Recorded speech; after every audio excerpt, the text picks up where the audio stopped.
Friends, आज के इस टॉपिक में हम व्यष्टि अर्थशास्त्र के एक महत्वपूर्ण टॉपिक पर बात करने वाले हैं, जिसे उपभोक्ता की बचत, उपभोक्ता का अतिरिक्त या उपभोक्ता की बेसिक के नाम से जाना जाता है।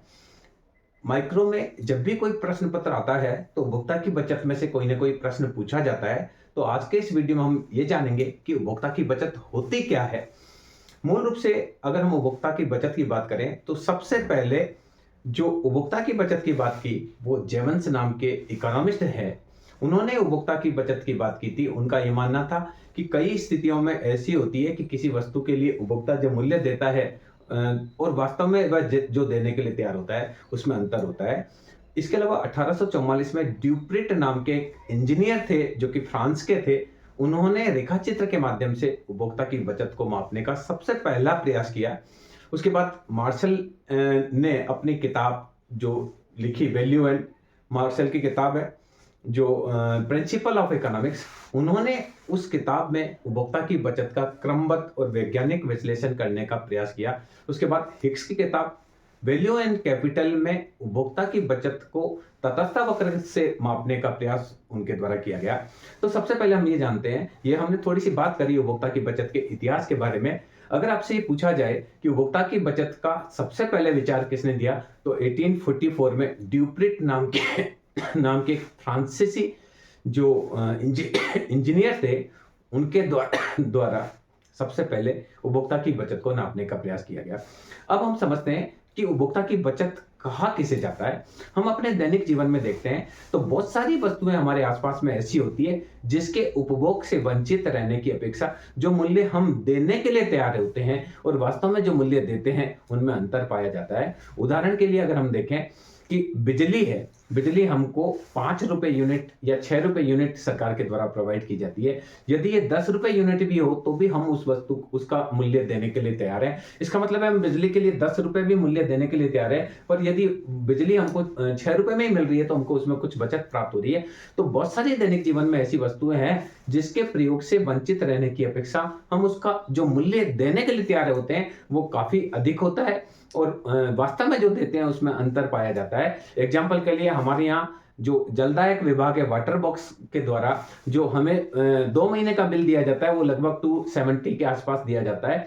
यदि वाटर बॉक्स 1000 रुपए 2 महीने का हमसे बिजली का शुल्क, पानी का शुल्क लेता है तो हम में से कोई भी पानी का कनेक्शन नहीं कटाएगा। इसका मतलब है हम प्रति माह पानी के जो नल के माध्यम से पानी आ रहा है, जो वाटर सप्लाई जो की जा रही है, उसके लिए हम 500 रुपए तक देने के लिए तैयार हैं, पर वास्तव में वो पानी हमको सरकार के द्वारा 2 महीने के 270 रुपीज लिए जा रहे हैं। इसका मतलब पहले पर मंथ हमारा 135 रुपीज ही लिया जा रहा है। तो इसका मतलब है कि हम 500 रुपए देने के लिए तैयार है पर सरकार के द्वारा 135 ही लिए जा रहे हैं। तो ये एक अंतर है, हम देने के लिए तैयार है 500, सरकार 135 ले रही है, तो हमको वहां क्या मिल रहा है, 365 की सेविंग हो रही है।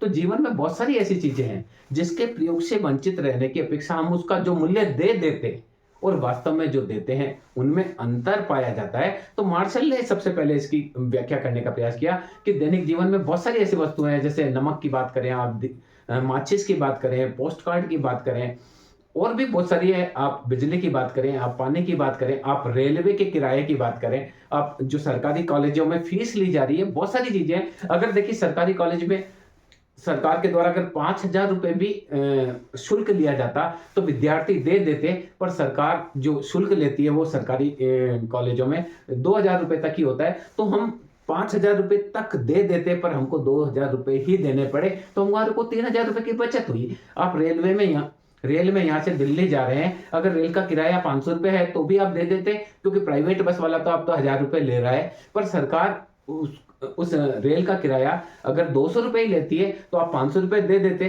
पर आपसे 200 रुपए ही लिए जा रहे हैं, तो आपको 300 रुपए की बचत हो रही है। तो दैनिक जीवन में बहुत सारी चीजें ऐसी है जिसमें हम वस्तु का जो मूल्य देने के लिए तैयार होते हैं और वास्तव में जो मूल्य देते हैं उसमें अंतर पाया जाता है। तो मार्शल का यह मानना था कि बहुत सारी वस्तुएं जीवन में ऐसी होती है जिसके लिए जो मूल्य हम दे देते और वास्तव में जो हमें मूल्य देना पड़ता है उनमें अंतर होता है, और उस अंतर को ही उपभोक्ता की बचत कहा जाता है। अलग अलग अर्थशास्त्रियों ने अपने अपने ढंग से उपभोक्ता की बचत को परिभाषित करने का प्रयास किया है। तो आज के इस वीडियो में हम केवल यही समझेंगे कि उपभोक्ता की बचत की क्या परिभाषा है, उपभोक्ता की बचत का अर्थ क्या है। तो उपभोक्ता की बचत जो है, हम बोलेंगे कंज्यूमर सरप्लस, मूल्य जो हम देने के लिए तैयार है, मूल्य जो हम देने के लिए तैयार है,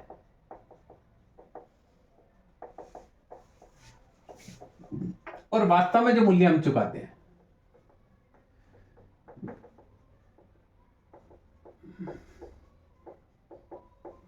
तो इन दोनों का अंतर ही उपभोक्ता की बचत होती है। बहुत सारी चीजें जीवन में ऐसी होती है जिसके लिए जो मूल्य हम दे देते, आप मान लीजिए आप बीमार हो रहे हैं और आपको बहुत बेचैनी हो रही है, आप सोच रहे हैं कि डॉक्टर 500 रुपए मांगेगा तो भी हम दे देंगे क्योंकि हमसे सहन नहीं हो रहा है, और डॉक्टर सिद्धांतवादी था, उसने बोला मेरी फीस तो 100 रुपए ही है, तो आप 500 रुपए देने के लिए तैयार थे या आप 500 रुपए दे देते, पर आप से डॉक्टर ने 100 रुपए ही चार्ज किया तो आपकी 400 रुपए की बचत हो गई।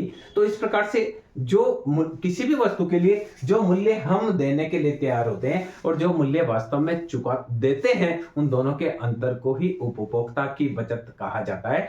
अलग अलग इकोनॉमिस्ट ने अपने अपने ढंग से उपभोक्ता की बचत को परिभाषित करने का प्रयास किया है। हम पहले मार्शल की बात करते हैं। तो प्रोफेसर मार्शल ने अपनी जो पुस्तक है प्रिंसिपल ऑफ इकोनॉमिक्स, जो कि उन्होंने लिखी थी 1890 में, 1890 में जो लिखी, उसमें वो लिखते हैं किसी वस्तु के उपभोग से वंचित रहने की अपेक्षा उपभोक्ता उस वस्तु के लिए जो मूल्य देने के लिए तैयार होता है और वास्तव में जो मूल्य देता है, उन दोनों के अंतर को ही उपभोक्ता की बचत कहते हैं। यानी उपभोक्ता जो मूल्य देने के लिए तैयार होता है और वास्तव में जो मूल्य देता है, उन दोनों के अंतर को ही उपभोक्ता की बचत कहते हैं। इसी प्रकार से प्रोफेसर पेंशन है, वो कहते हैं जो मूल्य हम दे देते और वास्तव में जो मूल्य हम देते हैं, उनका अंतर ही उपभोक्ता की बचत होती है। आप एक टैक्सी का वेट कर रहे हैं और आपने मानस बना लिया कि अगर टैक्सी आती है, मैं लेट हो रहा हूं, तो मैं 50 रुपीज दे दूंगा मेरे को घर से बस स्टैंड जाने के लिए।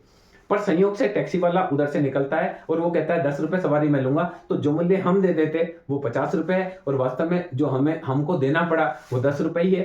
तो प्रोफेसर पेंशन क्या कहते हैं कि जो मूल्य हम दे देते और जो वास्तव में हम देते हैं, उनका अंतर ही उपभोक्ता की बचत कहलाता है।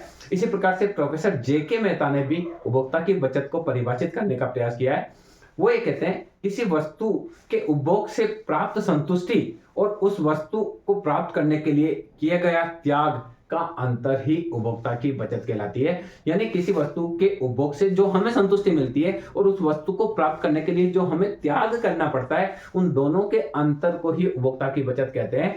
किसी वस्तु को खरीदने के लिए हमें मुद्रा का त्याग करना पड़ता है, तो वो हम देखते हैं कि मुद्रा की उसकी सीमांत उपयोगिता क्या है, और किसी वस्तु को खरीदने से हमको जो संतुष्टि मिलती है, उससे जो हमको सीमांत उपयोगिता मिलती है, उन दोनों में जो अंतर होता है, हमारा जो होता है संतुष्टि हमारी ज्यादा होती है और त्याग कम होता है, तो इन दोनों के अंतर को ही उपभोक्ता की बचत कहते हैं। इसके बाद प्रोफेसर हिक्स ने भी उपभोक्ता की बचत को अपने ढंग से परिभाषित करने का प्रयास किया। उन्होंने जो तटस्थ वक्र है उसके माध्यम से उपभोक्ता की बचत को समझाने का प्रयास किया।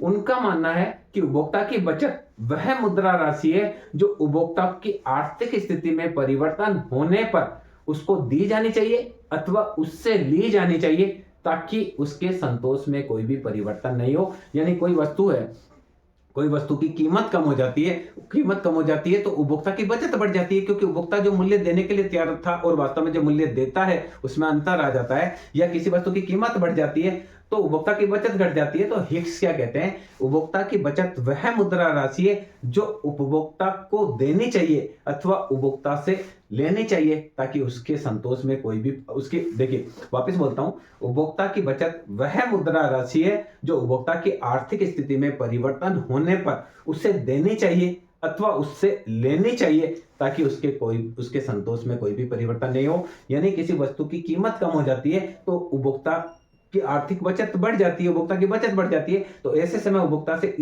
कितनी मुद्रा लेनी चाहिए कि उसको आर्थिक संतोष वही रहे, वो उपभोक्ता की बचत है। और किसी वस्तु का कीमत बढ़ जाता है, कीमत बढ़ जाने से उपभोक्ता की संतुष्टि गिर जाती है, तो उसको उतनी मुद्रा देनी चाहिए कि वापस वह उसी संतुष्टि के स्तर पर आ जाए। तो जो मुद्रा ली जाए और जो दी जाए, वह मुद्रा ही उपभोक्ता की बचत के रूप में होती है। तो हर इकोनॉमिस्ट ने अपने अपने ढंग से एक उपभोक्ता की बचत को परिभाषित करने का प्रयास किया है। या नट सेल में हम ये कहेंगे कि उपभोक्ता की बचत क्या है? किसी वस्तु के उपभोग से वंचित रहने की अपेक्षा उपभोक्ता किसी वस्तु के लिए जो मूल्य देने के लिए तैयार होता है और वास्तव में जो मूल्य देता है, उन दोनों में जो अंतर होता है, उसे ही उपभोक्ता की बचत कहते हैं। तो मैं समझता हूं इस वीडियो के माध्यम से आप समझ पाए होंगे कि उपभोक्ता की बचत किसे कहा जाता है। नेक्स्ट वीडियो में हम उपभोक्ता की बचत का मार्शल का जो डेरिवेशन है उसके बारे में चर्चा करेंगे, इसकी मान्यताओं को देखेंगे और बाद में हम हिक्स के द्वारा जो उपभोक्ता की बचत की पुनर्व्याख्या की है